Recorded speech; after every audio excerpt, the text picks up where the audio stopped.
ओम शांति। 1/10/2022। आज बाबा कहते हैं मीठे बच्चे, आपस में 1-2 का रिगार्ड रखना, अपने को मियाँ मिट्ठू नहीं समझना, बुद्धि में रहे जो कर्म मैं करूँगा मुझे देखकर सब करेंगे। प्रश्न है, कौन सी अवस्था जमाने के लिए बहुत बहुत मेहनत करनी? बाबा का उत्तर है, गृहस्थ व्यवहार में रहते स्त्री पुरुष का भान समाप्त हो जाए, मनसा में भी संकल्प विकल्प ना चले। हम आत्मा भाई भाई हैं, प्रजापिता ब्रह्मा के बच्चे भाई बहन हैं। यह अवस्था जमाने में टाइम लगता है, साथ में रहते विकारों की आग ना लगे, क्रिमिनल असॉल्ट ना हो, ऐसा अभ्यास करना। माता पिता जो सर्व संबंधों की शौकीन है उसे याद करना। गीत है, बदल जाए दुनिया न बदलेंगे हम, बदल जाए दुनिया ना बदलेंगे हम। ओम शांति। यह बच्चों की गारंटी व प्रतिज्ञा है। कौन सी गारंटी प्रतिज्ञा है? कि बदल जाए दुनिया ना बदलेंगे हम। प्रतिज्ञा कोई मुख से नहीं की जाती है। जब बच्चे बाप को पहचान लेते हैं तो प्रतिज्ञा हो जाती है। हर एक इंडिपेंडेंट स्वतंत्र यानी स्वतंत्र पुरुषार्थ करता है। हर एक इंडिपेंडेंट है, अपने स्वतंत्र है, पुरुषार्थ कर सकता है पद पाने के लिए। इसमें कोई रुकावट नहीं है, क्योंकि बाबा कहते हैं यहाँ है अंतर का विषय। अंतर आत्मा से परमात्मा को याद करना है, विषय याद का है, इसलिए याद में तो कोई रोक नहीं कर सकता। भाई पूजा करेंगे या कुछ करेंगे तो उसमें तो रोकेंगे। तो यहाँ दिखावा कुछ नहीं है, सिर्फ मन ही मन बाबा को याद करना। स्कूल में जब इंडिपेंडेंट पुरुषार्थ करते हैं कि हम ऊंच पद पाएं, यहाँ आत्मा पढ़ती है और परमात्मा पढ़ाने लिए जीवात्मा बनते हैं। यहाँ आत्मा पढ़ती है, परमात्मा पढ़ाने के लिए जीवात्मा बनते हैं और इनमें प्रवेश करके जिनको ब्रह्मा को और ब्रह्मा मुख वंशावली को पढ़ाते हैं। इनमें प्रवेश करके ब्रह्मा को और ब्रह्मा मुख वंशावली को पढ़ाते हैं। स्वयं ब्रह्मा को मुख वंशावली नहीं कहेंगे। ब्रह्मा मुख वंशावली है। ब्रह्मा शिव की मुख वंशावली नहीं है।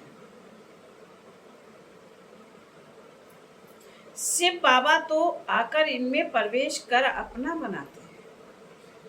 इसलिए कल भी बाबा ने कहा था कि ब्रह्मा बाबा की क्या है? स्त्री है। यह भी क्रिएशन है। पहले ब्रह्मा को रचते हैं, विष्णु को नहीं रचते हैं। गाया भी जाता है ब्रह्मा विष्णु और शंकर। विष्णु शंकर और ब्रह्मा नहीं कहा जाता है, ब्रह्मा विष्णु शंकर कहा जाता है। पहले ब्रह्मा को रचते हैं। ब्रह्मा का ऑक्यूपेशन अलग है। यह हर एक बात समझने की है। इनको त्वमेव माता च पिता, तुमेव बंधु सखा कहा जाता है। तो वह निराकार है ना।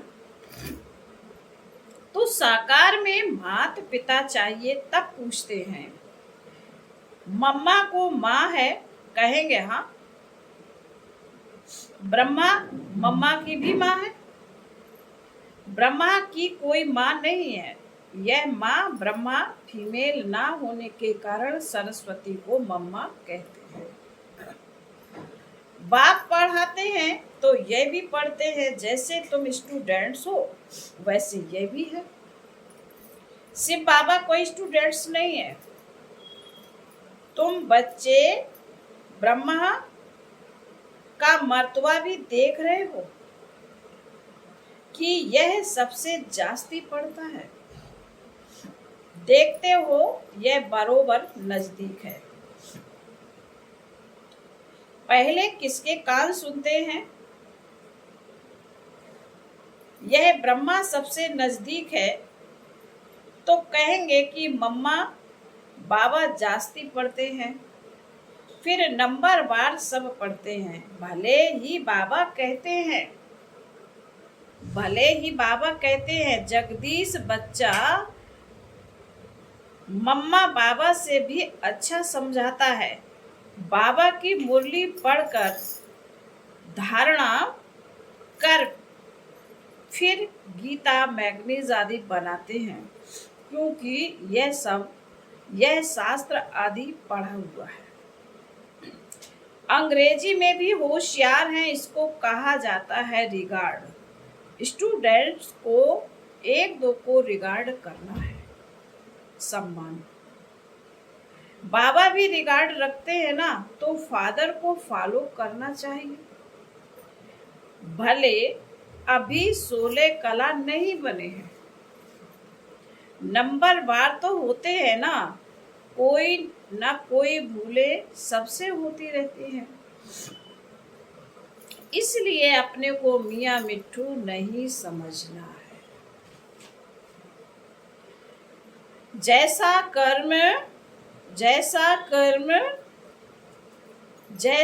कर्म बाप करते हैं अथवा मैं करूंगा, मुझे देख सब करेंगे। तो एक दो का रिगार्ड रखना है, बाबा को भी रिगार्ड रखना पड़ता है। लोग कहते हैं कि यह स्त्री पुरुष को भाई बहन बनाते हैं। तो जो बुद्धिमान बच्चा होगा तो झट कहेगा कि परम पिता के बच्चे तो सब हैं, तो सब भाई बहन ठहरे। प्रजापिता ब्रह्मा के बच्चे भाई बहन हुए। भाई बहन बनना अच्छा है ना। बाबा के बच्चे बनेंगे तो वर्षा ले सकेंगे। वर्षा मिलना है शिव बाबा से ब्रह्मा बाबा द्वारा, तो ब्रह्मा कुमार कुमारी बनना पड़े, फिर कभी भी विकार में जा नहीं सकते, नहीं तो क्रिमिनल असॉल्ट हो जाए।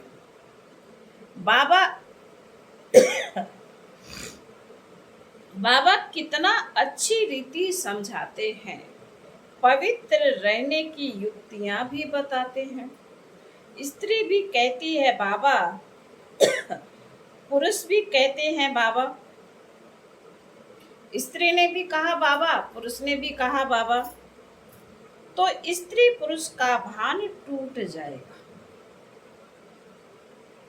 अभी भी भरा है कि मैं स्त्री हूं, मैं पुरुष हूं, नहीं, मैं आत्मा, भाई भाई हूँ, ब्रह्मा की संतान, भाई बहन हूँ। यह भी कहते हैं कि आदम और बीवी द्वारा सृष्टि की स्थापना हुई, तो सब उनकी संतान ठहरे, भाई बहन ठहरे। ब्रह्मा कुमारी के लिए इतनी मेहनत नहीं है। बाबा कहते हैं कुमार कुमारियों के लिए इतनी मेहनत नहीं है। जो सीढ़ी चढ़ गया है तो उसको उतरना पड़े, तो उतरने में मेहनत है। ऐसे नहीं, दोनों को अलग अलग रहना है, सिर्फ कंपेनियन होकर रहो। ऐसा नहीं है कि दोनों को अलग अलग रहना है, कोई यहाँ चला जाए कोई वहां चला जाए, नहीं। बाबा कह रहे कंपेनियन होकर रहो। सतयुग में कोई अपवित्र नहीं होते थे, साथ रहते थे लेकिन अपवित्र नहीं होते थे, और वहां बच्चे का भी इंतजार नहीं होता था। यहाँ बच्चे का इंतजार करते हैं, वहां समय अनुसार आपे ही साक्षात्कार होता है। मनुष्य तो कहते हैं यह कैसे हो सकता है। भला यहाँ के संपूर्ण विकारी कैसे समझे कि वहाँ निर्विकारी होते हैं। वहाँ देह अभिमान होता नहीं, यहाँ देह अभिमान रहता है। देह छोड़ने पर लोग कितना रोते हैं, वहाँ रोना होता नहीं। वहाँ समय पर साक्षात्कार होता है कि शरीर छोड़कर, बाबा ने कहा वहाँ समय पर साक्षात्कार होता है कि शरीर छोड़कर जाकर प्रिंस बनना है। यहाँ भी तुम साक्षात्कार करते हो कि तुम भविष्य में जाकर महाराजा महारानी बनेंगे। श्री कृष्ण जैसा बालक गोद में देखते हो। साक्षात्कार से यह मालूम नहीं पड़ता कि सूर्यवंशी महाराजा महारानी बनेंगे या चंद्रवंशी, क्योंकि यह बिल्कुल नई बातें हैं। इसलिए कहा जाता है कि पहले बाप को पहचान। बाप कहते हैं देखो मैं कितना लवली हूँ। बाप कहते हैं कि सभी संबंधों की शैकरीन मैं हूँ। मैं कहता हूँ मुझे याद करो। कहते हैं त्वमेव माता च पिता त्वमेव बंधु सखा त्वमेव। एक एक बात में निश्चय बिठाना चाहिए, परंतु कोई ना कोई बात में संशय आ जाता है, फिर राजाई पद पा न सके। इसके लिए बाप कहते हैं मन मनाओ। बाप को याद करो तो तुम आशिक ठहरे।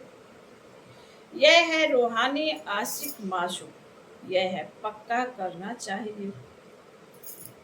यह पक्का करना चाहिए कि हम आत्मा परमात्मा की आशिक हैं। श्री कृष्ण सबका माशूक हो ना सके। श्री कृष्ण को सब नहीं याद करते हैं। यह सब कहते हैं मन मनाभो। अब मेरे पास आना है, नाटक पूरा होना है, घर जाना है, तो घर जरूर याद आएगा। हर एक बात की समझानी मुरली में मिलती रहती है। बच्चे मुरली नोट नहीं करते, फिर वही बातें बाबा से पूछते रहते हैं। मुख्य बात है आशिक और मासूक की। सभी भगत आशिक हैं क्योंकि परमात्मा को याद करते हैं। कहते हैं मेरा तो एक दूसरा ना कोई। तुम बच्चे इस समय सब नई नई बातें सुनते हो, परंतु सुनते सुनते माया थप्पड़ लगा देती है। रावण कम थोड़े ही है। बाप सर्वशक्तिवान है, माया भी सर्वशक्तिवान है। आधा कल्प माया का राज्य चलता है। अब बाप कहते हैं 5 विकारों का दान दे दो तो ग्रहण छूटे। फिर भी एकदम छूटता नहीं है। कई दान देकर फिर वापस ले लेते हैं। यह पैसों की बात नहीं, विकारों की बात है। बाबा को दे दिया, बाबा हम ये काम नहीं करेंगे, लेकिन फिर उसमें साधु सन्यासी पैसे के लिए कहते हैं कि दान देकर वापस नहीं लेना चाहिए, क्योंकि इसमें उनकी कमाई है। कई मनुष्य फिर सन्यासियों के पास जाकर कहते हैं बच्चा चाहिए। कहेंगे हमारी आशीर्वाद से हो जाएगा। अगर बच्चा हो गया तो कहेंगे हमने दिया, और मर गया तो कहेंगे ईश्वर की भावना। अगर एक का कुछ काम हो गया तो बहुतों का विश्वास बैठ जाता है। ऐसे उन्हों की वृद्धि होती है। एक तरफ अपनी महिमा करते, दूसरे तरफ भावी कहते हैं। तुम इस समय अननोन वॉरियर्स हो। वह जो अननोन वॉरियर्स होते हैं उनका यादगार बनाते हैं और बड़े बड़े जाते हैं, कहते हैं सो सोल्जर्स पर फूल चढ़ाओ। अरे, जिसका पता ही नहीं उनका यादगार कैसे बनेगा। अभी तुम अननोन हो, फिर तुम वेरी वेल नोन बनते हो। तुम्हारे मंदिर बनते हैं। अभी तुम गुप्त में ही राम राज्य स्थापन कर रहे हो। अच्छा, फिर बाबा बोले, अच्छा मीठे मीठे बच्चे, सिकिल सिकिलदे बच्चे बने हो ना। बाबा कहते, अच्छा मीठे मीठे बच्चे, सिकिलदे बच्चे बने हो ना।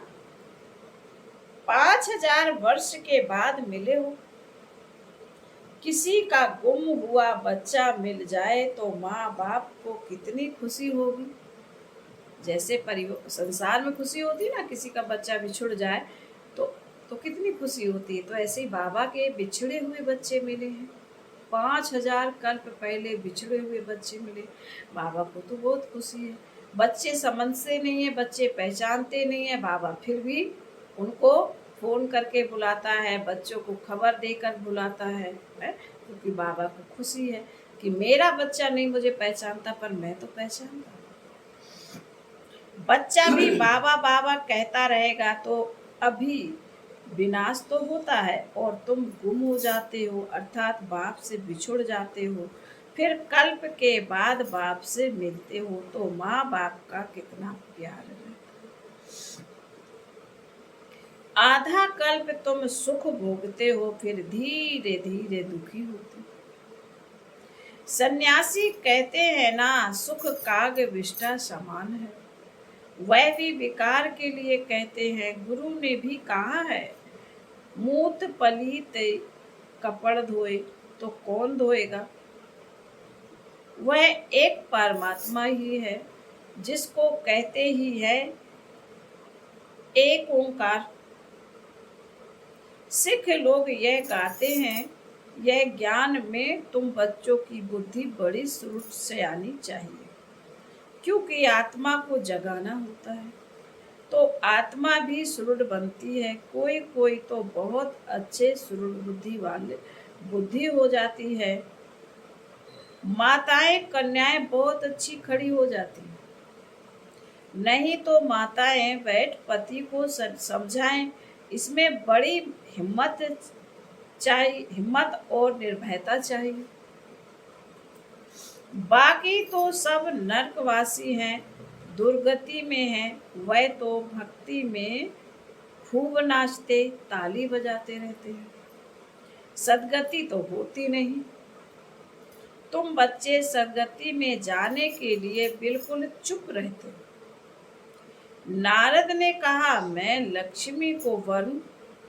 वास्तव में लक्ष्मी को वरने के लिए तुम पुरुषार्थ कर रहे हो। भगत को वर न सके। लक्ष्मी नारायण को कैसे राज्य मिला, कब मिला और वह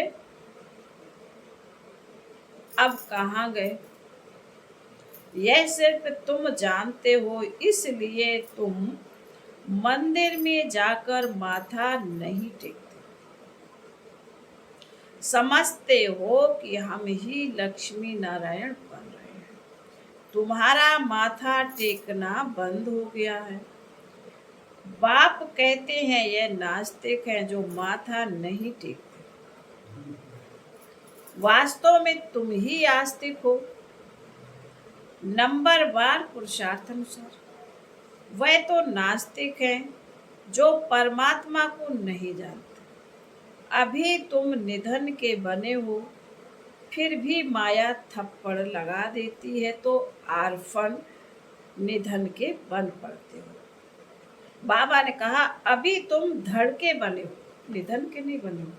बाबा ने कहा, अभी तुम धनी बने हो, फिर भी माया थप्पड़ लगा देती है तो आर्फन निधन के बन पड़ते हो। भले ही बूढ़े हैं परंतु माया उनको भी जवान बना देती है। माया के तूफान आते हैं। तुम्हें एक दो का हाथ पकड़कर सहयोगी बन इस नई यात्रा पर बाप की श्रीमत पर चलते रहना है। सारा मदार है बुद्धि की यात्रा पर अचल अडोल अंगद की तरह बनना। अंत में वह अवस्था आनी है। फिर बाबा कहते अच्छा, मीठे मीठे शिकीले दे बच्चों प्रति माता पिता बाप दादा का याद प्यार और गुड। रूहानी बाप की रूहानी बच्चों को नमस्ते।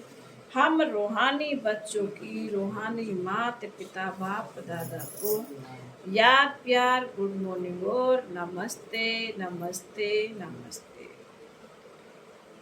ओम शांति। धारणा के लिए मुख्य सार बाबा ने कहा है, एक दो का हाथ पकड़ सहयोगी बन बाप की श्रीमत पर चलते रहना है। बाप जो सर्व संबंधों की शौकीन है उसे बड़े प्यार से याद करना है। जैसे बाप हर बच्चे को रिगार्ड देते हैं ऐसे फॉलो करना है। अपने बड़ों को रिगार्ड जरूर देना है। वरदान है नथिंग न्यू के पार्ट द्वारा विघ्नों को खेल समझकर पार करने वाले अनुभवी मूर्त भव। विघ्नों को देखकर घबराओ नहीं। मूर्ति बन रहे हो तो कुछ हेमर यानी हथौड़े तो लगेंगे ही। हेमर से ही तो हथौड़ों से ही तो ठोक कर ही ठीक करते हैं। तो जितना आगे बढ़ेंगे उतना तूफान ज़्यादा क्रॉस करने पड़ेंगे। लेकिन आपके लिए यह तूफान तोहफा है अनुभवी बनने के।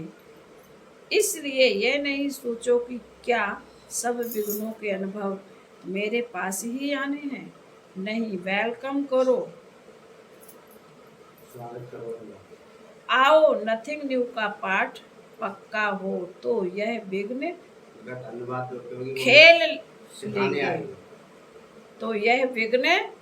खेल लेंगे।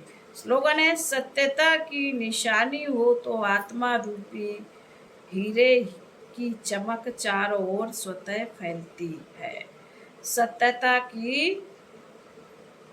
सत्यता की विशेषता हो तो आत्मा रूपी हीरे की चमक चारों ओर स्वतः फैलती है। मातेश्वरी जी के अनमोल महावाक्य हैं।